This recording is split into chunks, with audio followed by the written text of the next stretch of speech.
তানভীর সালাম দাও। বলো আসসালামু আলাইকুম। বলো বলো। শরম লাগে। সালাম ভাই। আচ্ছা, একটা ছোট পেশেন্ট দেখাচ্ছে যারা আমার ইউটিউব চ্যানেলের সাথে যুক্ত আছেন। এই তানভীরকে দেখাচ্ছে, সে অসুস্থ। কি অসুস্থ? ইরাপশন, চুলকানি। আজকে দীর্ঘ 7-8 মাস ধরে এখানে চুলকায়। এলোপ্যাথিক, হোমিওপ্যাথিক অনেক চিকিৎসা হয়েছে। জাস্ট আমার একটা রোগীর কাছ থেকে তথ্য পেয়ে আমার কাছে উনি নিজে নিয়ে এসেছে একটা পার্মানেন্ট ট্রিটমেন্টের জন্য, যাতে করে একটা স্থায়ী চিকিৎসা হয় এই ধরনের রোগগুলোর জন্য আর ব্যাক না করে। তো আমরা পিওর হোমিওপ্যাথি চিকিৎসা তো করি, এটা আপনারা জানেন। তানবে এদিক তাকাও, এখানে আসো, এখানে আসো, তুমি এখানে আসো। এই তো ওষুধটা কি আসছে? লক্ষণ বিচার করে hepar sulphur, psorinum, CC, RT, TB, nitric acid, মাক্সল বা এমএস এগুলো আসছে। তো সবগুলো তো একসাথে পলিফার্মেসি করা যাবে না, আমরা তো দেখাই সিঙ্গেল মেডিসিন প্রেসক্রাইব করতে হবে। তো ওর ইরাপশনগুলো কিন্তু এখন একটু শুকনো শুকনো অবস্থা, বিকজ সে তো এলোপ্যাথিক ওষুধ খাচ্ছে তাই। কিন্তু ওষুধ শেষ হলে আবার সেগুলো পেকে টেকে মোটা হয়ে পুজ হয়ে চুলকানি হয়ে আবার তাজা হয়ে যায়। তো পেশেন্ট তানভীরের মা বা এবং নানি একসাথে বললো এটা একটা ভালো ট্রিটমেন্টের দরকার, আমরা অনেক দূর থেকে এসেছি। তো ট্রিটমেন্টটা করব কি, কোন ওষুধটা দেবো, আমাদের ফর্মুলা আমাদেরকে বলবে।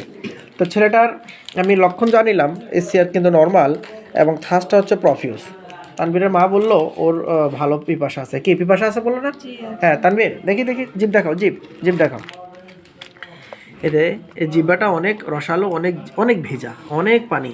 এই যে পানিওয়ালা পানিময় একটা জিহ্বাতে পানির পিপাসা বেশি থাকা, এটা কিন্তু একটা পিকুলিয়ার সিমটম ফর মাক্সল। এরপর হলো মিষ্টি খেতে ভালোবাসে, ছেলেটা মিষ্টি খেতে ভালোবাসে, গোসলের প্রতি একটু টান কম। এরপর হলো ঘাম বেশি হয়, দুর্গন্ধ টুর্গন্ধ নাই, কিন্তু সিসিভি থাকে। কিন্তু সবচেয়ে পিকুলিয়ার আনকমন সিমটম, বেডে যখন ঘুমাইতে যায় তখন তার চুলকানি বেশি, সেটা দিন হোক আর রাত হোক। এই যে একটা স্ট্রাইকিং সিমটম বা আনকমন সিমটম, এটাই আপনাকে আমাকে অনেকগুলো ওষুধের মাঝে মাক্সল মেডিসিনটা সিলেকশন করতে আপনাকে সহায়তা করেছে। তাহলে আরেকটা সিমটম আছে যেটা আমি লিখে নিই, সেটা হলো স্প্রেডিং।